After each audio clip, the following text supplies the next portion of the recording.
Bismillahirrahmanirrahim.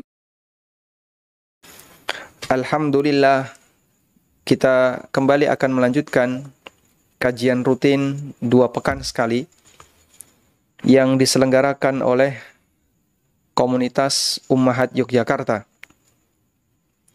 Dan insyaallah di kesempatan kali ini kita akan membaca bab tentang riya dalam ibadah, mengacu kepada kitab Al-Muharramat allati istahana bihan nas, hal-hal yang haram yang sering diremehkan oleh masyarakat, karya dari Syekh Muhammad bin Shalih Al-Munajjid hafizahullah ta'ala wa ra'ahu. Kita akan membaca pernyataan dari penulis terlebih dahulu, kemudian nanti kita akan memberikan beberapa tambahan penjelasan. Riya dalam ibadah. Di antara syarat diterimanya amal soleh adalah bersih dari riya dan sesuai dengan sunnah. Orang yang melakukan ibadah dengan maksud agar dilihat oleh orang lain, maka dia terjerumus ke dalam perbuatan syirik kecil dan amalnya menjadi sia-sia. Misalnya dia salat agar dilihat oleh orang lain. Allah Subhanahu wa taala berfirman, "Innal munafiqina yukhadi'una Allah wa huwa khadi'uhum wa idza qamu ila sholati qamu kusala yura'una an-nasa wa la yadhkuruna Allah illa qalila." Sesungguhnya orang munafik, mereka yukhadi'una Allah, menipu Allah. Wa huwa khadi'uhum, dan Allah membalas tipuan mereka. Al-khida' au mukhada'ah, yang artinya menipu, di sini termasuk di antara sifat atau bagian dari perbuatan Allah dalam rangka untuk membalas hambanya. Dan ini adalah perbuatan Allah yang dikaitkan dengan perbuatan makhluk, dalam arti ketika makhluk melakukan kegiatan tertentu maka dibalas oleh Allah Subhanahu wa taala. Sebagaimana perbuatan makar. Allah berfirman, "Wa makaru wa makarallah wallahu khairul makirin." Mereka melakukan makar dan Allah membalas makar mereka. Dan Allah sebaik-baik yang memberikan balasan makar. Artinya, perbuatan ini tidak bisa dimutlakkan untuk Allah, sehingga kita tidak boleh mengatakan di antara nama Allah adalah khadi', penipu. Maha suci Allah dari nama seperti ini. Atau di antara nama Allah adalah makir, sang pembuat makar. Maha suci Allah dari semacam ini. Namun nama atau sifat Allah berupa al-khid'ah dan makar, berupa menipu dan makar, itu adalah sebagai bentuk balasan dari hambanya yang berusaha untuk menipu dan berbuat makar. Wa makaru wa makarallah. Mereka berbuat makar, lalu Allah Subhanahu wa taala membalas makar mereka. Yukhadi'una Allah, mereka menipu Allah. Wa huwa khadi'uhum, dan Allah Subhanahu wa taala pun membalas tipuan mereka. Wa idza qamu ila sholati, dan sifatnya orang munafik apabila mereka menegakkan salat, qamu ila kusala, mereka pun melakukan salat dengan cara malas-malasan.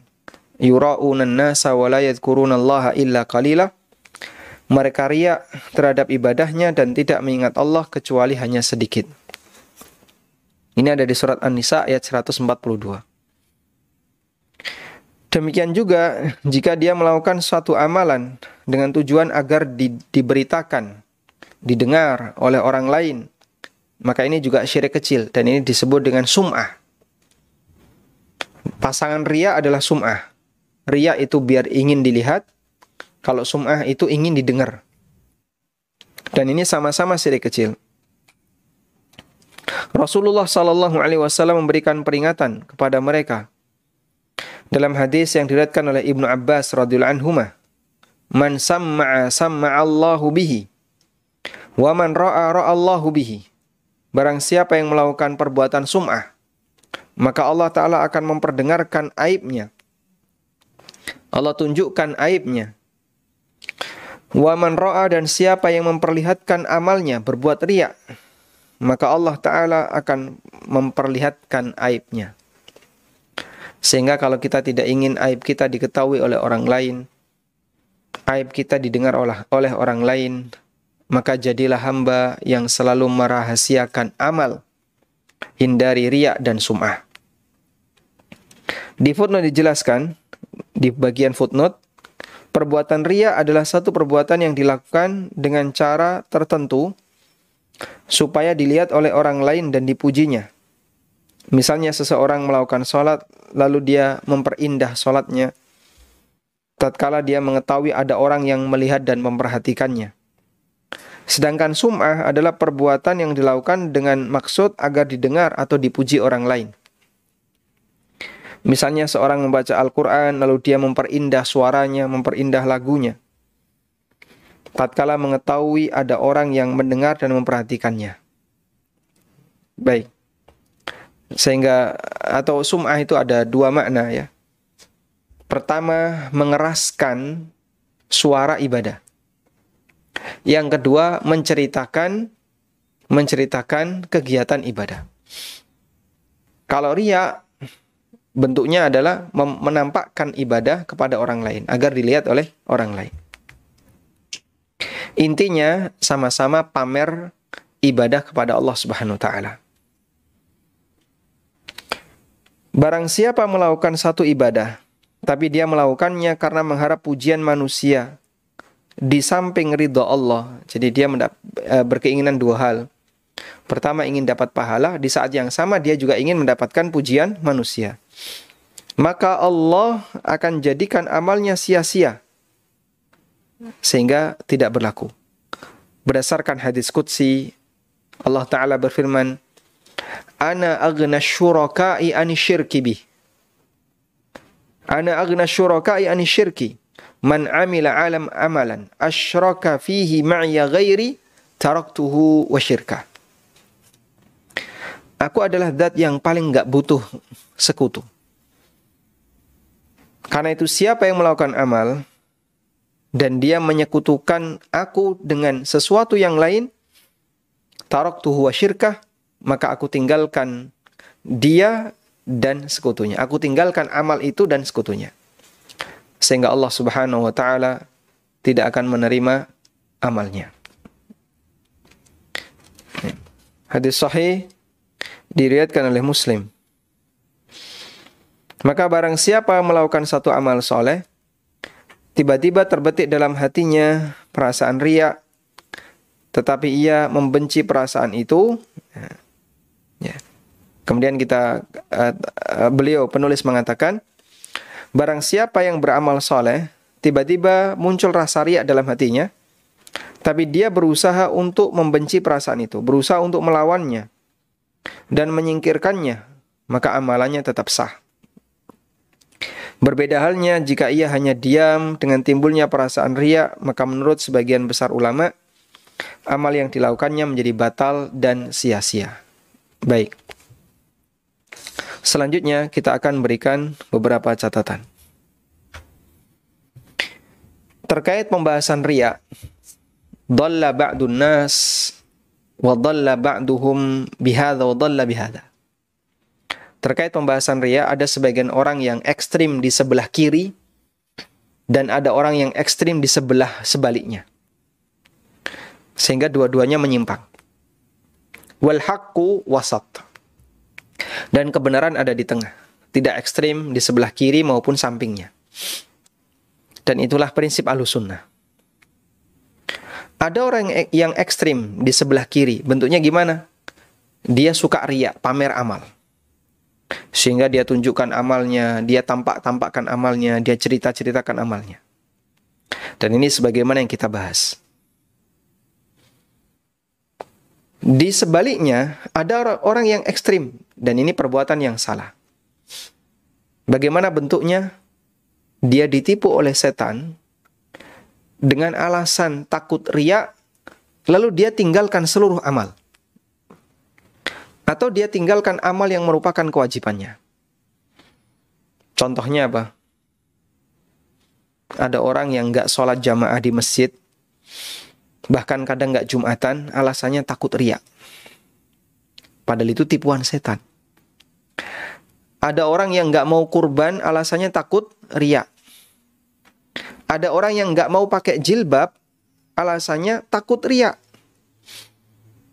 Ada orang yang dia tidak mau berpakaian yang menutup aurat, alasannya takut riya.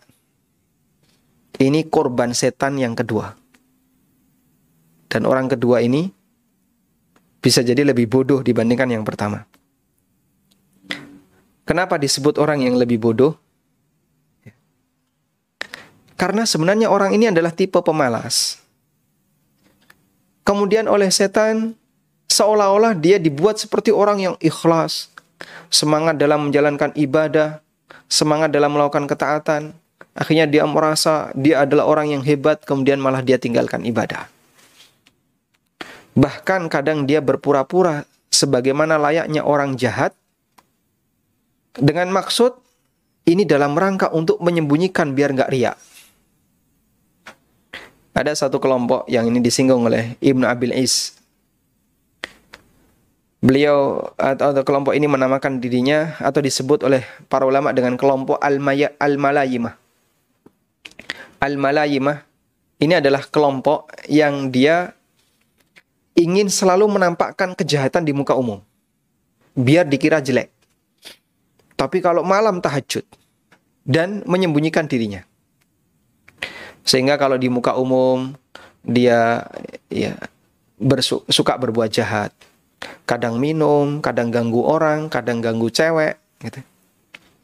Tapi kalau malam dia tahajud, dia baca Quran, dia rajin ibadah. Dengan maksud, saya ingin tampak baik di hadapan Allah, tapi tampak buruk di hadapan makhluk.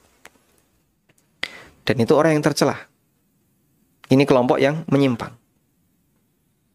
Dan itu ada di tengah kaum muslimin. Dan saya menjumpainya. Ya, meskipun tidak sampai se ekstrim kelompok Malayimah ini. Ya. Kenapa disebut Malayimah? Karena dia adalah orang-orang yang suka melakukan perbuatan tercela. Ya. Dari kata la amayula imu yang artinya mencela. Sehingga dia ingin mencela dirinya sendiri di muka umum, tapi di saat yang sama dia itu rajin ibadah di waktu malam. Tahajud, suka berpuasa. Tapi di muka umum dia tampakkan seperti orang yang jelek, seperti preman. Ya, penampilannya memang penampilan dibuat seperti orang jahat. Dengan maksud menurut mereka adalah saya ingin tampak baik di hadapan Allah meskipun dinilai jelek di hadapan manusia. Sehingga dia sengaja melakukan amal keburukan. Baik, ya kita sebut ini berdosa. Anda bermaksiat. Tapi kan tujuan baik. Tujuan baik tidak bisa membenarkan amal yang salah. Tayyib. Dan saya pernah melihat seperti ini ya. Ada orang yang dia secara sengaja nggak mau disebut orang baik. Akhirnya dia merasa atau dia ingin menampakkan sebagaimana layaknya orang jahat. Tapi dia sendiri merasa saya itu orang baik. Ya. Dia sendiri merasa saya orang baik. Sehingga inginnya dinilai, sebenarnya maksud dia adalah ingin dinilai orang sebagai orang baik, tapi berpenampilan seperti orang jahat. La haula wala quwata illa billah. Jadi nggak perlu seperti ini. Kita biasa saja. Sehingga tidak perlu kemudian menyembunyikan amal sampai nggak mau sholat ibadah. Bahkan bisa jadi sok tawadhu, sok ikhlas adalah tidak ikhlas dalam ikhlas. Dia sok ikhlas. Dia sok tawadhu. Itu orang yang nggak ikhlas dalam ikhlas. Biar dipuji ikhlas. Dan waspada ya. Karena setan bisa menjerumuskan manusia ke arah perbuatan maksiat dengan 1000 cara. Sebagaimana perkataan seorang ulama, ya.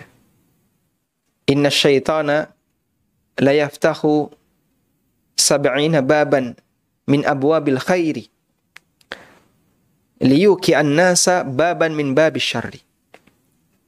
Setan itu membuka untuk manusia 70 pintu kebaikan dalam rangka menggiring dia agar terjerumus ke dalam satu pintu kejahatan. Sehingga jamaah yang dimuliakan Allah Subhanahu wa taala, orang yang kadang secara sengaja dia ingin disebut ikhlas, ingin disebut apalagi misalnya, ingin disebut tawadhu, ingin disebut Masya Allah, low profile.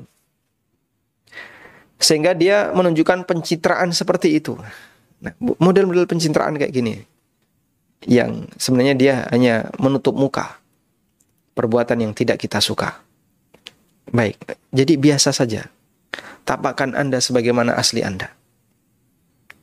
Ya. Baik, ini jenis manusia kedua yang dia sebenarnya tertipu oleh godaan setan sehingga merasa bahwasanya dirinya sedang menjadi orang soleh dengan tidak mau menampakkan ibadah kepada masyarakat, padahal itu adalah ibadah yang wajib harus dilakukan. Baik.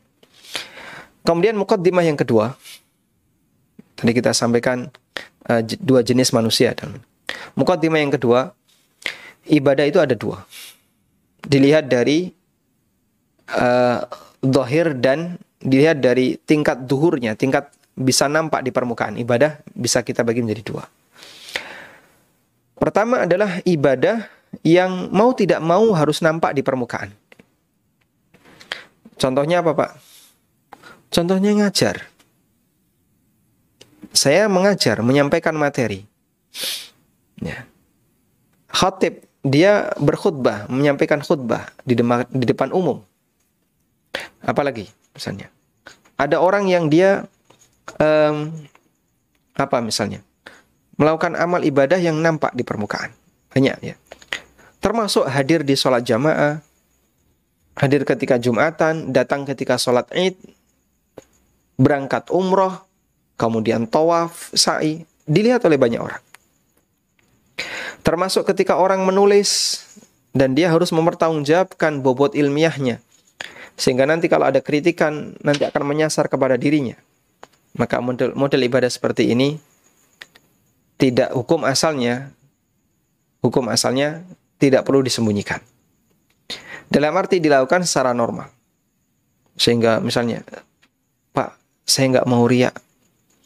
Terus kenapa, Pak? Saya sholatnya di rumah saja. Loh, kok Bapak cerita kalau nggak mau riya? Katanya nggak mau riya, kenapa cerita sholat di rumah? Tapi maksud dia adalah, saya itu orang yang ikhlas. Biar dia dipuji kalau dia itu ikhlas. Ya. Ini jenis orang pertama tadi. Sehingga untuk sholat jamaah tidak perlu untuk disembunyikan. Datang ke masjid. Ketemu sama jamaah. Kerjakan sholat berjamaah bersama mereka. Baik. Termasuk juga Jumatan. Termasuk juga berkhutbah dan seterusnya. Ada orang yang bertanya, gimana sih? Saya ingin menyembunyikan amal saya seluruhnya. Ya nggak mungkin. Para jamaah yang dimuliakan Allah, sebelum khatib naik mimbar ada beberapa pengumuman yang ingin kami sampaikan. Lalu takmir menyampaikan, khutbah kali ini akan disampaikan oleh seorang khatib yang tidak mau disebutkan namanya. Coba, gimana kira-kira? Karena beliau ingin merahasiakan amalnya. Terus ngapain jadi khatib? Khutbah kali ini akan disampaikan oleh khatib yang nggak mau disebutkan namanya.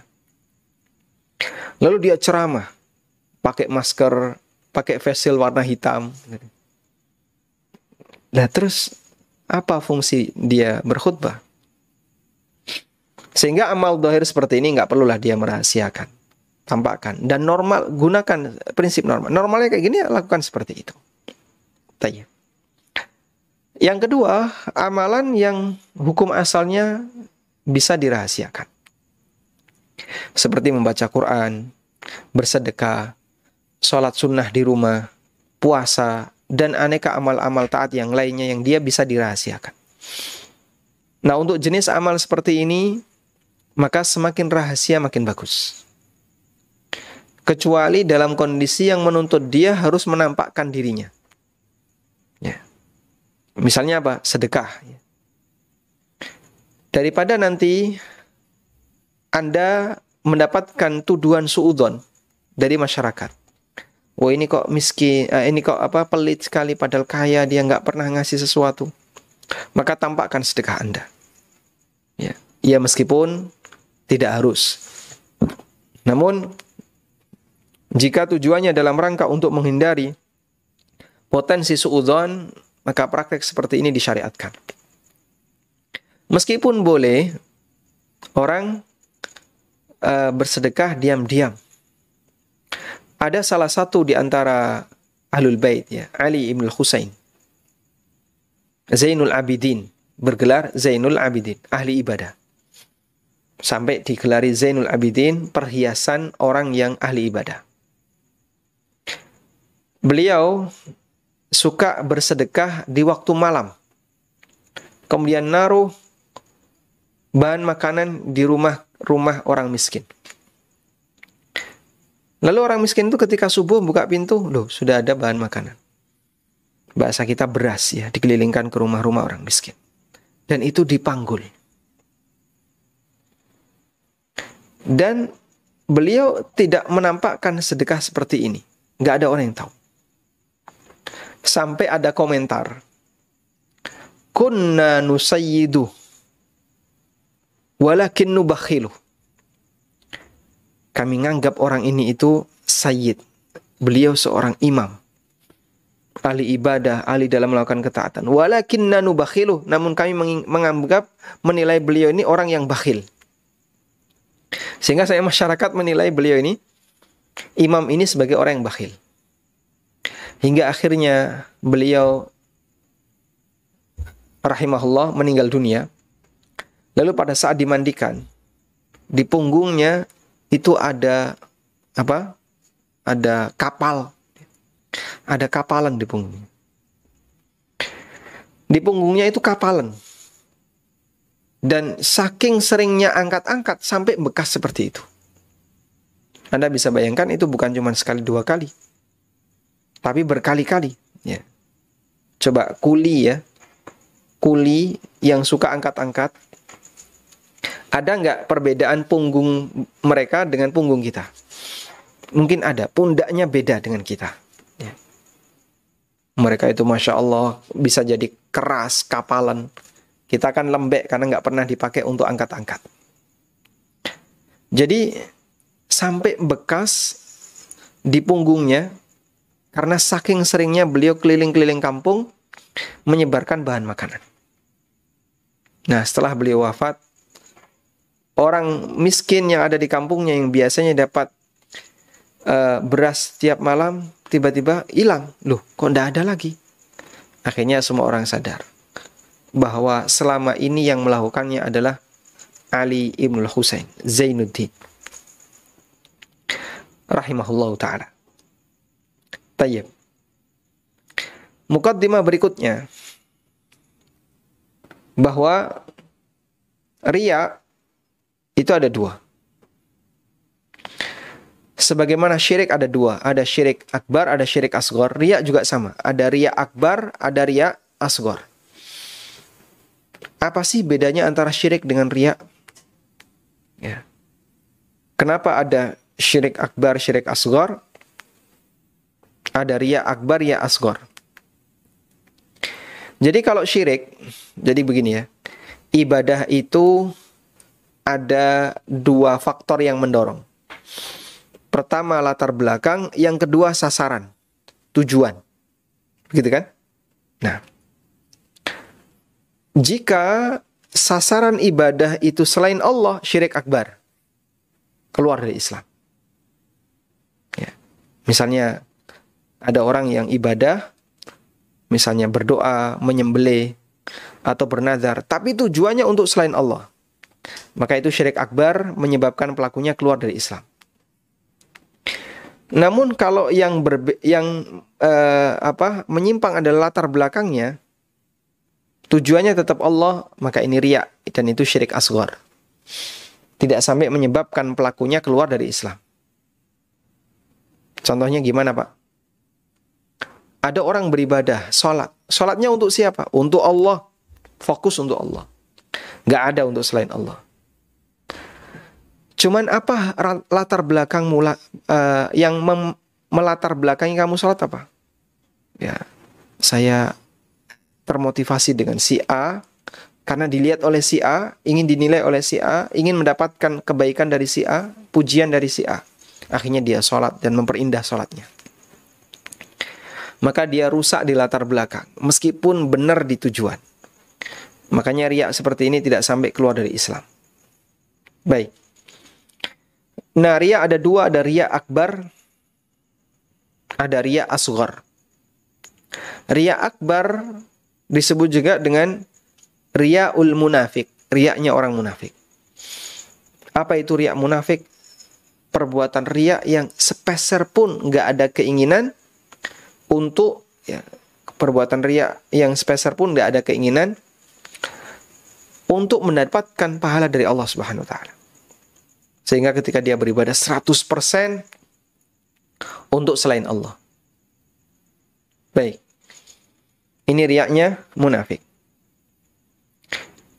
100% dia beribadah untuk selain Allah, untuk kepentingan dirinya. Yang kedua adalah riya muslim. Apa bentuk riya muslim? Bentuk riya muslim adalah orang melakukan ketaatan, beribadah kepada Allah, namun dia mengharapkan pujian dari manusia. Baik. Ini pembagian riya. Sehingga riyanya orang munafik dengan riyanya orang muslim sama-sama perbuatan riya. Namun bedanya adalah orang munafik itu riya untuk bagian yang paling besar dalam agama manusia. Riya dalam masalah akidah. Sedangkan riya muslim adalah riya untuk amal tertentu. Tayyib. Kemudian kita lanjutkan, ya. Berikutnya adalah tentang bagaimana cara taubat dari riya. Jika riyanya adalah riya munafik, dia menampakkan Islam padahal aslinya dia benci Islam. Dia menampakkan kesolehan padahal aslinya dia benci orang soleh. Ya. Maka taubatnya, ya, kalau dia sampai keluar dari Islam, taubatnya adalah mengulang untuk masuk Islam, berarti ngulang syahadat. Selanjutnya dia tinggalkan semua hal buruk yang pernah dia lakukan sebelumnya. Sebaliknya, orang munafik atau yang dia pernah riya tapi tidak sampai pada derajat munafik, riya amal biasa, ya, maka amalnya tidak diterima oleh Allah disebabkan karena dia riya. Bagaimana cara tobatnya? Cara tobatnya adalah lakukan amal sunnah. Semoga amal sunnah itu bisa menutupi kekurangan dari amal wajib. Nah, kemudian ketika orang sedang beribadah kepada Allah, maka riya itu hampir menggelayuti setiap orang, muncul dalam diri. Makanya Nabi SAW mengatakan kepada para sahabat, akhwafu ma akhafu alaikum asyirkul asghar. Qila wa ma hiya? Qala wa ma huwa? Qala ar-riya. Hal yang paling aku takutkan menimpa kalian, padahal Nabi SAW bicara kepada sahabat, adalah syirik kecil. Lalu apa itu ya Rasulullah? Itu adalah riya. Sehingga perbuatan riya termasuk di antara bentuk syirik asghar, ya, yang dikhawatirkan oleh Nabi SAW. Karena itulah riya bisa saja muncul pada diri semua hamba. Bisa saja muncul pada diri seorang hamba. Ya. Namun Nabi SAW memberikan pengarahan kepada para sahabat sehingga ketika muncul riya mereka masih kuat untuk ditekan semaksimal mungkin. Tayyib. Kemudian jamaah dimuliakan Allah Subhanahu wa taala, jika kemudian muncul riya, apa yang harus dilakukan? Dilawan. Bukan dirawat. Kalau dirawat malah bisa membatalkan amal. Sehingga kadang ada orang yang sedang sholat, ya, sebenarnya dia berusaha untuk khusyuk, tapi tiba-tiba muncul perasaan riya. Kok sholat saya bagus ya? Ibadah saya bagus. Muncul perasaan riya. maka segera dilawan. Kalau nggak dilawan, dipertahankan, maka makin membesar dan itu bisa berbahaya. Wallahu a'lam. Walhamdulillahirabbil alamin. Ini pembahasan tentang masalah riya. Tayyib. Ada yang ingin disampaikan? Belum ada? Jika belum ada, maka kita sambung ke bab tentang masalah tiaroh. Kita sambung ke bab tiaroh. Nah. Tiaroh pengertiannya adalah merasa bernasib sial atau merasa bernasib buruk karena melihat burung. Dari kata ta'irah yang artinya burung, karena melihat burung. Atau binatang lainnya atau apa saja. Allah berfirman, "Fa'idza ja'atuhumul hasanatu qalu lana hadhi wa in tusibhum sayyi'atu yattayyaru bi Musa wa man ma'ah." Apabila mereka mendapatkan kebaikan, qalu mereka mengatakan lana hadhi, ini milik kami. Wa in tusibhum sayyi'atun, dan jika mereka mendapatkan keburukan, yattayyaru bi Musa wa man ma'ah. Mereka pun bertiaroh dengan Musa, menyalahkan Musa dan orang-orang yang bersamanya. Sehingga ini menunjukkan tradisi buruk pengikut Fir'aun, ya, musuhnya Musa alaihissalatu wassalam. Pengikut Fir'aun, mereka melakukan tiaroh, dan yang jadi objek tiaroh adalah seorang nabi, Nabi Musa alaihissalatu wassalam. Dalam ayat yang lain Allah mengatakan yattayyaru bi Musa wa man ma'ah. Mereka melakukan tiaroh dengan Musa, ya, menganggap Musa itu sumber kesialan, wa man ma'ah, demikian pula muslim-muslim yang mengikuti Musa. Dahulu di antara tradisi orang Arab adalah jika mereka hendak melakukan suatu pekerjaan, bepergian misalnya, maka mereka meramal keberuntungannya dengan burung. Salah seorang dari mereka memegang burung, lalu melepasnya. Jika burung itu terbang ke arah kanan, maka itu optimis, dan dia langsung segera berangkat.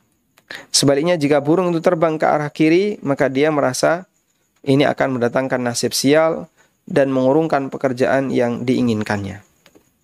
Baik, dan itu kebiasaan orang di masa silam. Makanya disebut tiaroh dari kata ta'irah yang artinya burung, karena mereka menggunakan burung sebagai media untuk menentukan pilihan.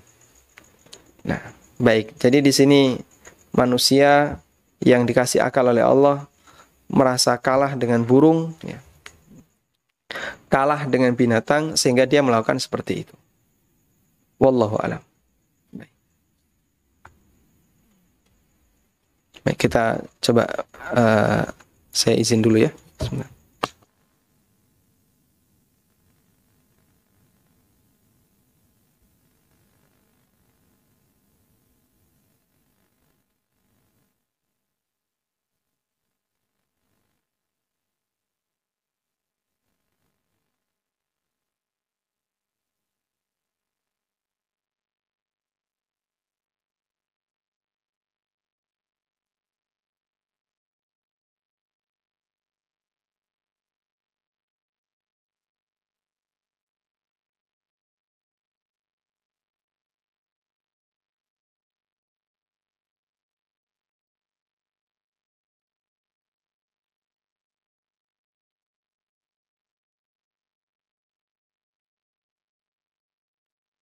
Kita lanjutkan.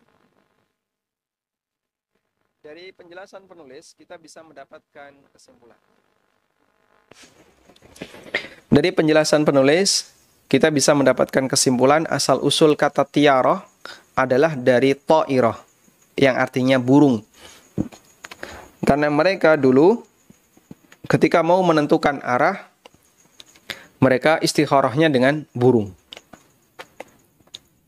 Ada juga sebagian riwayat yang mengatakan bahwa orang Arab kalau mau bepergian, maka mereka nyari burung.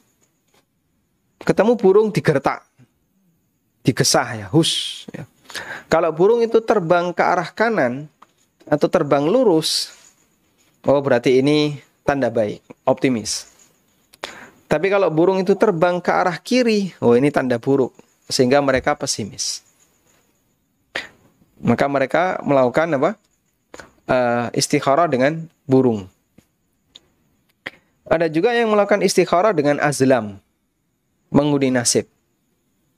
Ya, ada 3 tulisan dimasukkan ke dalam kotak, lalu dia tawaf, kemudian dikocok-kocok, dan tiga tulisan itu berisi 3 tulisan yang berbeda.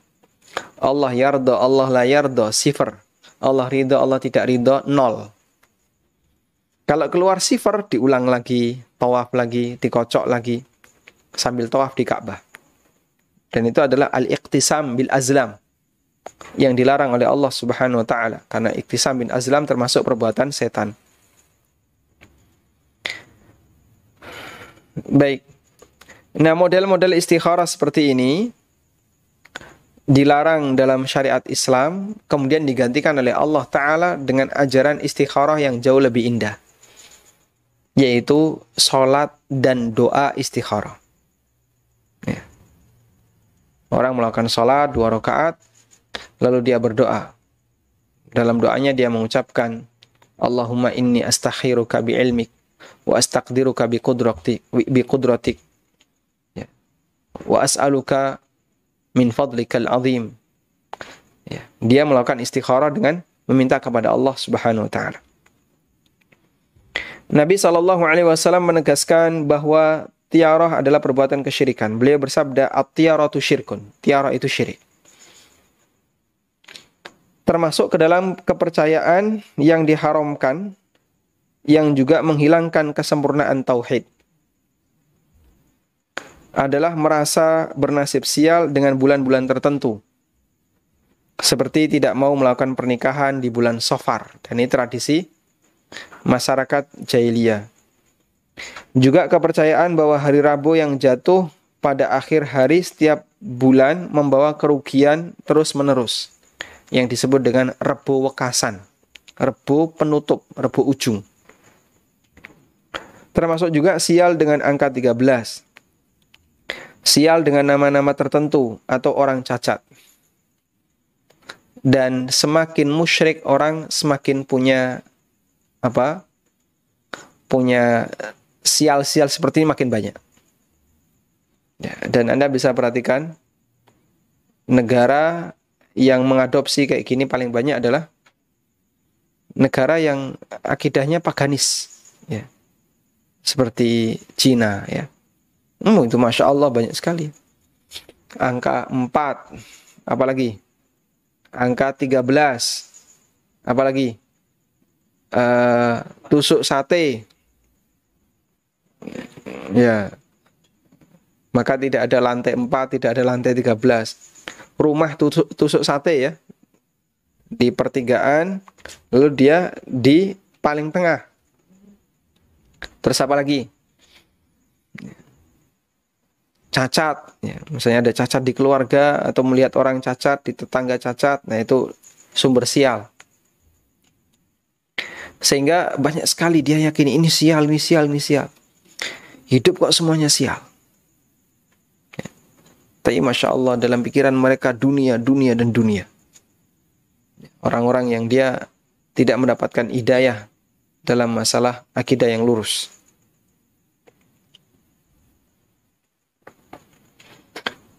Misalnya jika ia pergi membuka tokonya, lalu di jalan melihat ada orang buta. Buta sebelah matanya.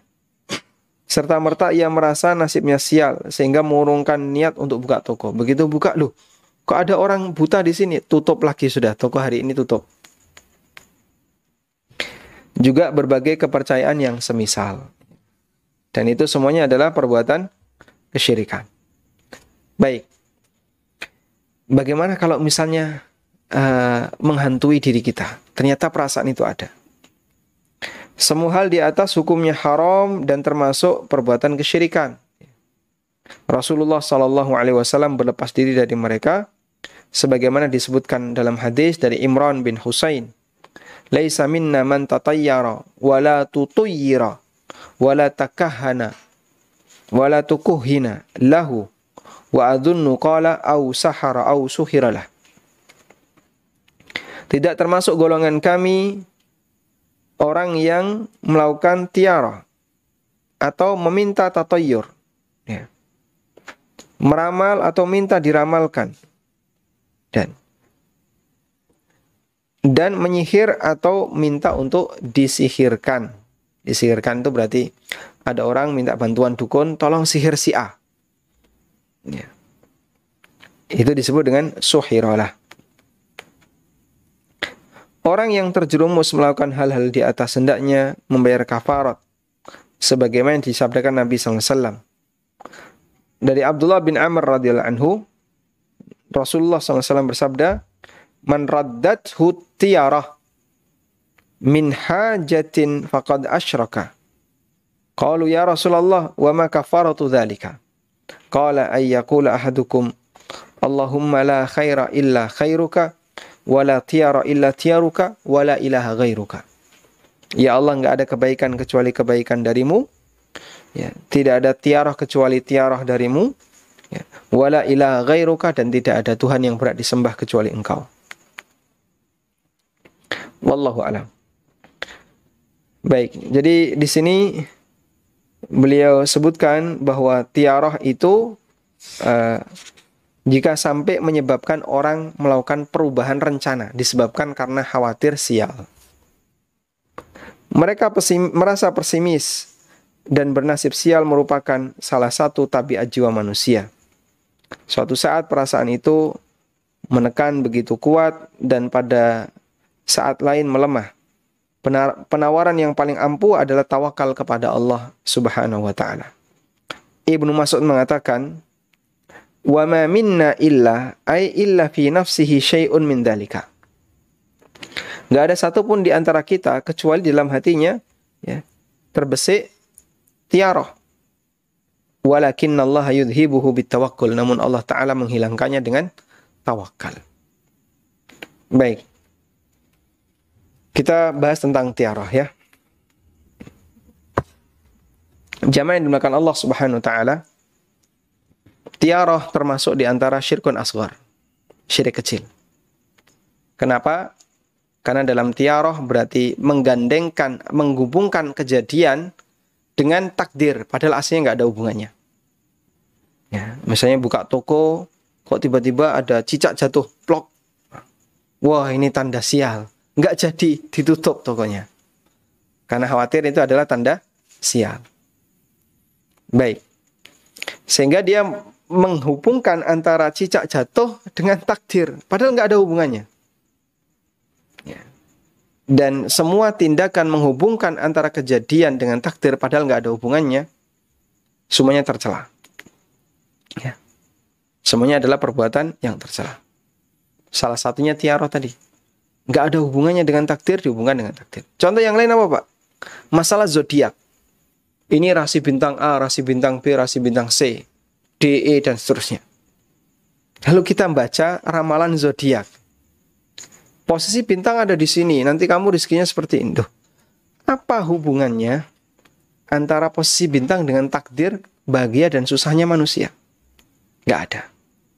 Makanya jika orang melakukan tindakan seperti ini maka masuk kategori syirik asghar. Baik. Berikutnya adalah tadi perbuatan tiarah, ya, itu bisa saja muncul pada diri setiap orang. Bahkan sampai pun pada diri sahabat. Dan itu tidak menyebabkan orang jadi kafir karena muncul kembali di sini bukan disengaja, tapi mungkin karena faktor ingatan masa silam. Artinya begini, yang namanya informasi itu kan kadang mempengaruhi batin kita, ya, psikis kita. Si A dan si B teman akrab, mereka teman yang sangat akrab. Lalu si A mendapatkan info dari C wahai A, B itu kayak gini. Ditunjukkan cacatnya. Oh, loh, wah saya baru tahu.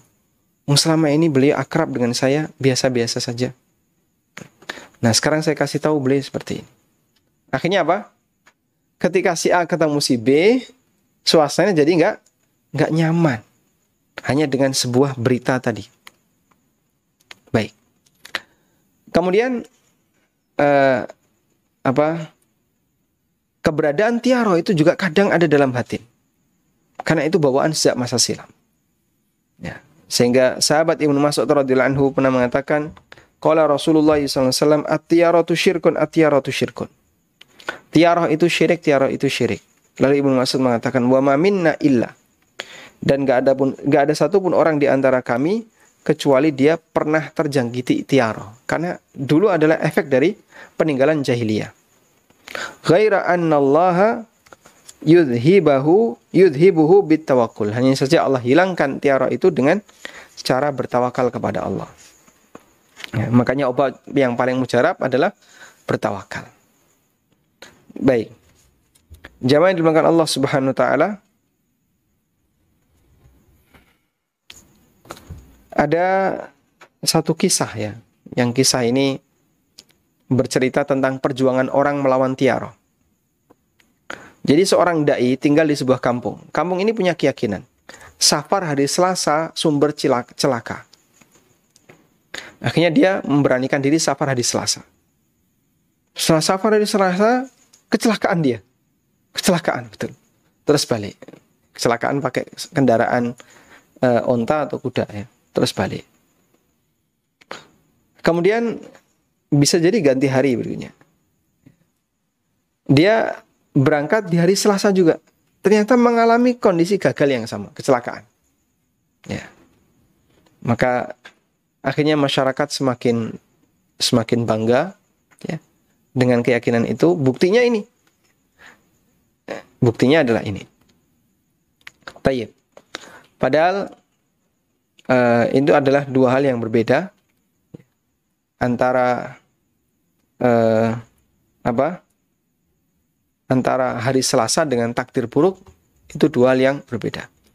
Jadi sampai kesekian kali beliau baru berhasil. Beliau ketika berangkat ternyata tidak mengalami kecelakaan di hari Selasa. Akhirnya masyarakat niteni, ini berangkat di hari Selasa nggak ada apa-apa.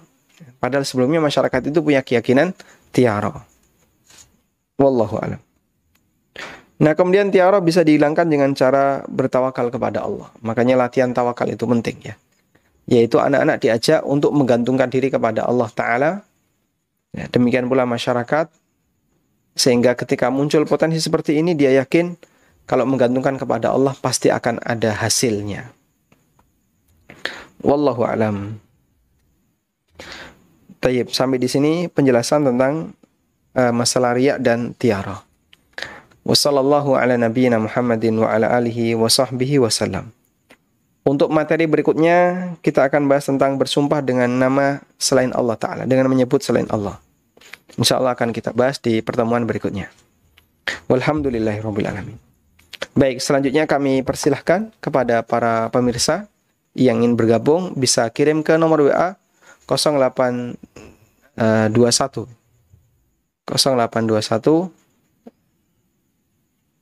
Baik, saya ulang 0812 081 221 081 221 567890. Baik, kita coba jawab pertanyaan yang pertama. Bagaimana dengan membersihkan amplop sumbangan dalam acara bagaimana memberikan amplop sumbangan dalam acara resepsi? Apakah sebaiknya ditulis nama atau tidak ditulis untuk menjaga keikhlasan? Nah, saya pernah dengar dari seorang dai ya di radio. Kalau nyumbang itu yang ikhlas. Ya, maksudnya adalah nyumbang ketika resepsi walimah atau ketika akikah. Yang ikhlas maka jangan tulis nama. Nyumbang kok nggak ikhlas, tulis nama. Baik. Sumbangan resepsi pernikahan itu sebenarnya lebih dekat ke infak, sedekah atau hadiah. Hadiah kenapa? Ini menikah, kita muliakan. Dikasih hadiah. Dan fungsi hadiah itu dalam rangka untuk mewujudkan al-muhabah, rasa cinta. Agar bisa saling mencintai, bisa saling apa? Bisa saling akrab. Ya. Itu fungsi hadiah. Lah kalau yang seperti ini fungsinya kok nggak ada tulisannya, gimana dia bisa membalas rasa cintanya? Makanya perlu ditulis. Karena fungsinya adalah fungsi hadiah. Beda dengan sedekah. Kalau sedekah dari orang kaya ke orang miskin. Yang terima orang miskin. Orang miskin misalnya, bagi orang kaya ini, saya nggak berharap beliau banyak. Ya. Karena sudah berkecukupan dia. Baik. Sehingga hadiah boleh disebutkan. Maka amplop ketika nyumbang walimah nikah atau akikah, silakan ditulis nama. Dari si A, dari si B. Ya, tulis nama. Wallahu alam. Dan itu tidak termasuk bentuk riya. Nah, selanjutnya. Bagaimana dengan grup-grup yang sengaja dibuat untuk mengajak anggotanya melaporkan amal harian dengan tujuan membiasakan, misalnya tahajud, tilawah, dan seterusnya. Alasannya kadang amal itu harus dipaksakan. Insya Allah jika dalam rangka untuk belajar, tidak masalah.